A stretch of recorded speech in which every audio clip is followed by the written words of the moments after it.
الحمد لله رب العالمين،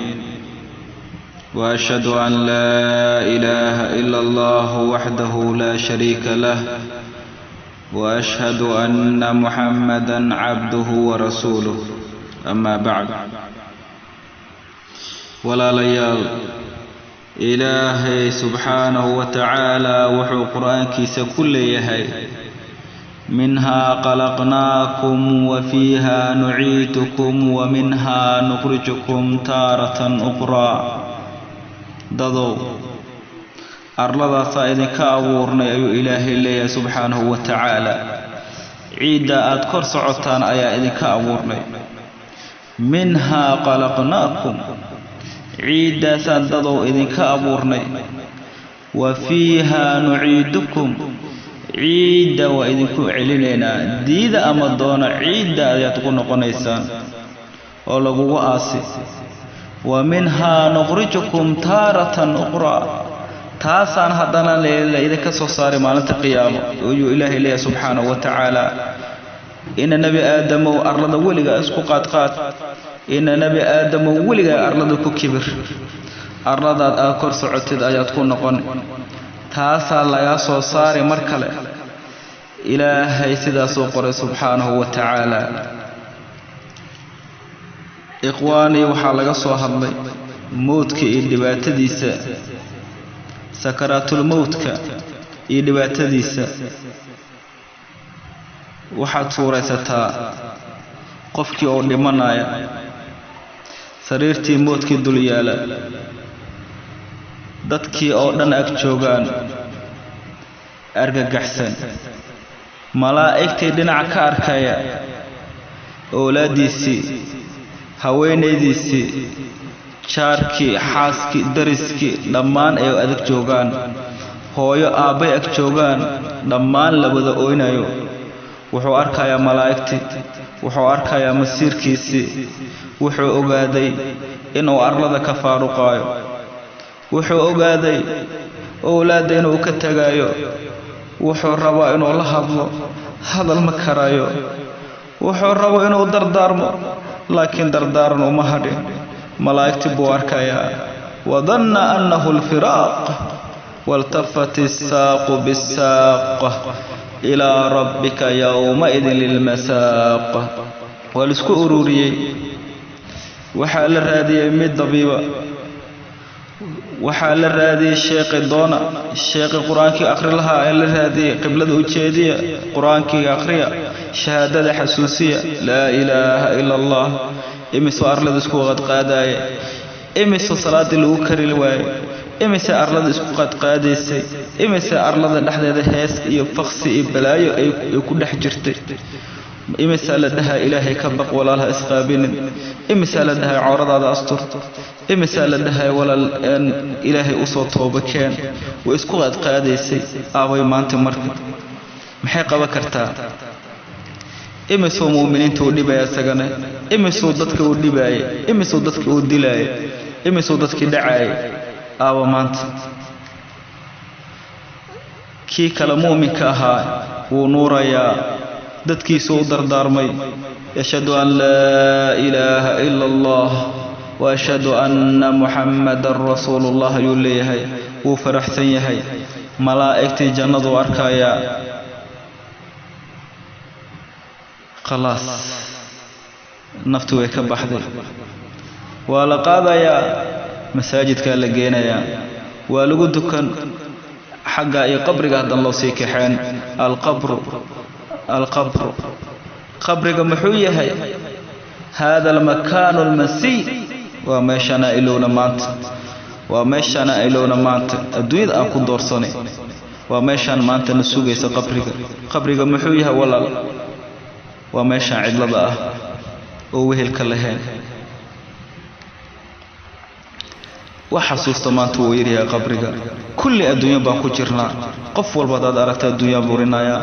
عباد الإله وحو كل ياه وحاجة مشغول سا الدنيا قفك صدد أردت وحو ليه الدنيا أيام بورنايا وشقي سنايا أبو شقدي ربي جاga أبو عمل كاجي آخر ما حدو شقي ستي waxaad arkaysaa dadkii umeedka aasaya oo luxudkii la gelinaya oo qoslaya haddana qaarkood waxa weeyaan way ku sheekaysan qaarkood nabiga caynaya sallallahu alayhi wasallam qaarkood waxa waaye qulubti way qalashay qaarkood waxa weeyaan farxad bay ku jiraan iyo qosol dadkii qalaas oo u dhamaatay markaan asbaha an-nasu fi hami dunya wa nasu ham al-akhirah aakhirah iyo warkeeda waa liilo qalaas qofkii baa lagu rogayaa qabrigi salafu hadhihi al-umma markay xasuustaan qabriga iyo dhibaatada isugaysa way ooy jireen bara waxa uu leeyahay kunna ma'a rasuulillahi sallallahu alayhi wa sallam fi janazah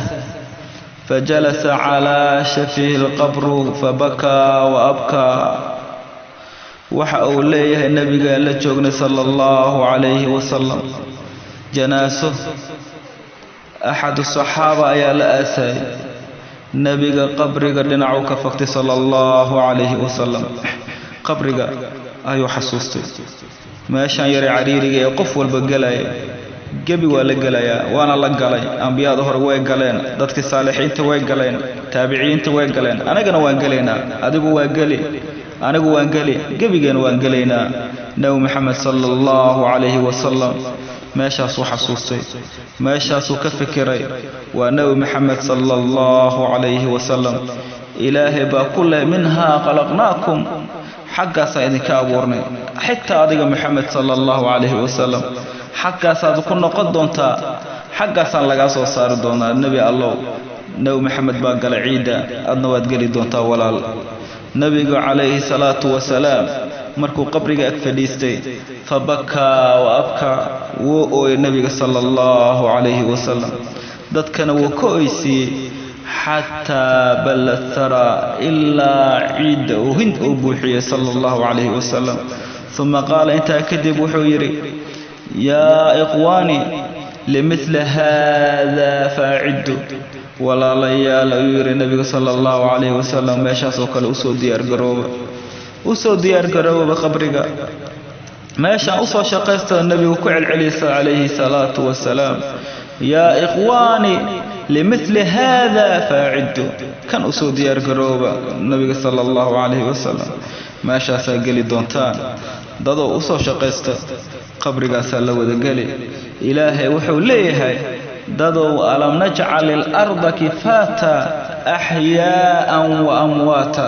ورميادا أرلدا كيل وحيد كفلا نولل إدي مشبا واك dadkii way ku dul socdaan waa lagu dul quslaya waa lagu dul heesaya waa lagu dul niikinaya maanta waa lagu dul dhibaateynaya waa lagu dul macsiyesanaya qaarna way ku aasan yihiin qabrigana waa la galayaa reer adduunyo reer aakhiraba way ku wada nool yihiin dhulka ilaahay wuxuu leeyahay waa idinku filan tahay arlada dhimasho iyo nololba intaba bal waa nicmad ilaahay inuu meydkana asturay thumma amaatahu fa aqbarahu markii qofkii uu dhintay ilaahay inuu yiri hal xabaalo hal asturo waa sharaf weyn Uthman bin Affan radiyallahu anhu wuxuu ahaa markuu xasuusto qabriga ama markuu iskortaago qabriga oo jiray radiyallahu anhu illaa oo garkiisa weyn oo himbuuxiyo faqila lahu waxa lagu yiri dudkurul jannata wan nar wala tabki wa tabki hada marka janna iyo nar markii la hadal qaado Uthman oo ma oydid laakiin marka qabriga la hadal qaado ama aad aragto ama iskortaagtid waad oydaa noo sharax Uthman wuxuu yiri inna rasuul sallallahu alayhi wasallam nabiga ilaahay baa yiri inna al-qabru awwal manasil al-aakhirah qabrigu waa guriyaha aakhiro guriyaha ugu horeeyo nabiga sallallahu alayhi wasallam ayuu yiri fa inna najaa minhu ahadun fama ba'dahu aytharu minhu hadduu uu guriga ku badbaado waxa ka dambeeyo oo dhan uu ka badbaadaya nabiga ayuu yiri sallallahu alayhi wasallam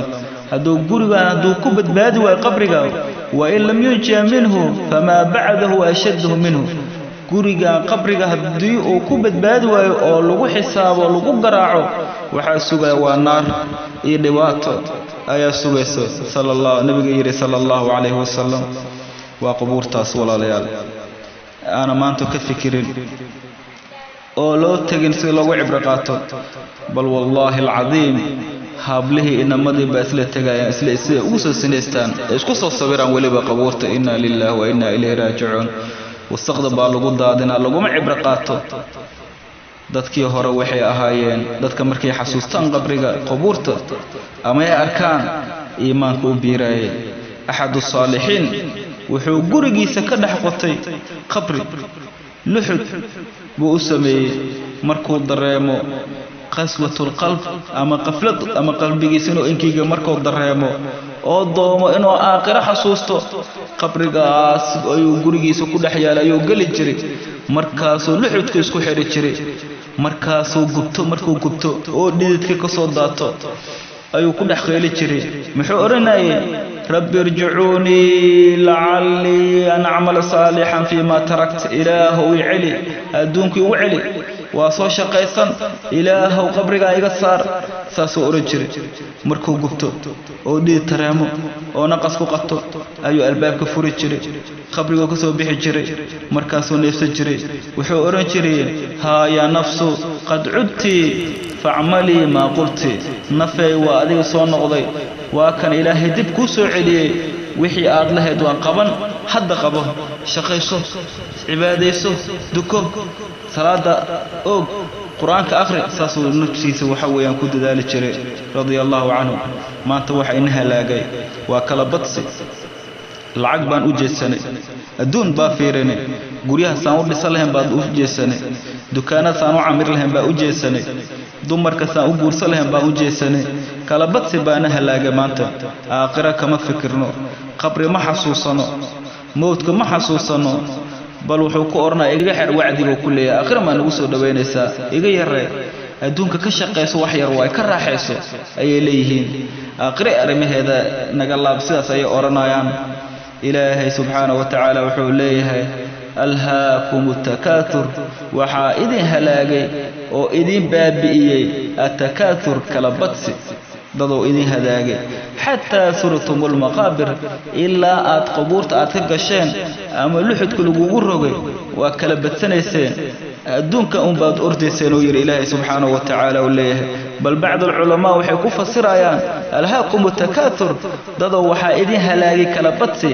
hatta surtumul maqabir illa aad qabuurta isla tagteen oo iskugu faanteen anaga idinka dad badan ani falu fiirsa hebel kala waa kan war qabuurteena idinka qurux badan ee dhisma gashaan ilaahay subhanahu wa ta'ala wuxuu leeyahay kala kaal in nabi aadano arintu sida ma aha sida la isku deeymaayo sida lagu ilowmaayo sawfa ta'lamun wa ogaadontaan qabriga cadaabtiisa xaqiiqda idin sugayso waad ogaadontaan thumma inta kadib kala sawfa ta'lamun waad ogaadontaan gadal baad ku ogaadontaan oo ilaahay leeyahay naarta iyo dhibaatadeeda iyo aakhira iyo mashaakil ka jira waad ogaadontaan oo ilaahay leeyahay subhanahu wa ta'ala la tarkabunna dabaqan an dabaq mashaakil korsaaran ayaa idin sugaydado aakhira iyo dhibaato ayaa idin sugayso qabri iyo mashaakilkiisa ayaa idin sugaya sidaas ayuu rabbi leeyahay subhanahu wa ta'ala Ali ibn Abi Talib wuxuu lahaa radiyallahu anhu إن القبر يتكلم كل يوم 3 مرات قبرك مال والبو هلا يا سدح قر أيها هلا يا قبرك محوليه أنا بيت الظلمة أنا بيت الوحشة أنا بيت الديدان دضو وحانا هوليه قبرك وحالا دضو وحالا أنا وحانا قريق مدوب أيانا هوليه أنا بيت الوحشة guriga waxaan ahay cidlada qof kula joogo ma lahan wehel ma jiro hooyo ma kula joogto aaba kula ma joogo wax kula joogo ma lahan waa kaliga ana baytu diidan aniga waxaan ahay gurigii trixiga iyo awoorka ayaana hooleey in nabi aadano hada ma a'datuhu lakum waxaasa idin diyaariyay cidla idin diyaariyay madowba idin diyaariyay trixba idin diyaariyay iyo awoor هذا ما أعددته لكم فماذا أعددتم لي أنا محد إيدي يا رسول الله محد يقول تلقشان محد صوش قيستين إن النبي آدنو كل يوم قبرك سيدا سوليه بعد السلف وحي يراهدين الأرض تنادي كل يوم تنادي الأرض تنادي كل يوم ما أنا بأرلق ودباقا وحول مرنا يا ابن آدم تمشي على ظهري يا ابن آدم تمشي على ظهري ومسيرك إلى بطني إن النبي آدم دول دبر كيغا دول سعوتان waxaad ku soo noqon doontaan calooshayda waa dhulka sida wax ku leh ya ibn aadam taakulu alwanu ala dhahri cunta kala duwan ayaad korkayga ku cuntaa wa taakulu diitaan fi badni calooshayda waxa tirxiba kugu cuni doona ibn aadam ya ibn aadam tadhaku ala dhahri korkayga ku qoslaysa ibn inna nabi aadam فسوف تبكي في بطني لكن على عشرة كويدونتا ابن آدم يا ابن آدم تفرح على ظهري كركي قد قصليسا ابن نبي آدم فسوف تحزن في بطني على عشرة كمرقودونتا ابن آدم يا ابن آدم تذنب على ظهري كركي قد بابسا ابن نبي آدم فسوف تعذب في بطني على عشرة الوعد بدونا dhulkii sidaa leh dhulkii baa sidaa ku digay inuu nabi aadanow maxaad u shaqaysan laadahay maxaad fadhiga u fadhidaa maanta laga bilaabo ka faa'iideyso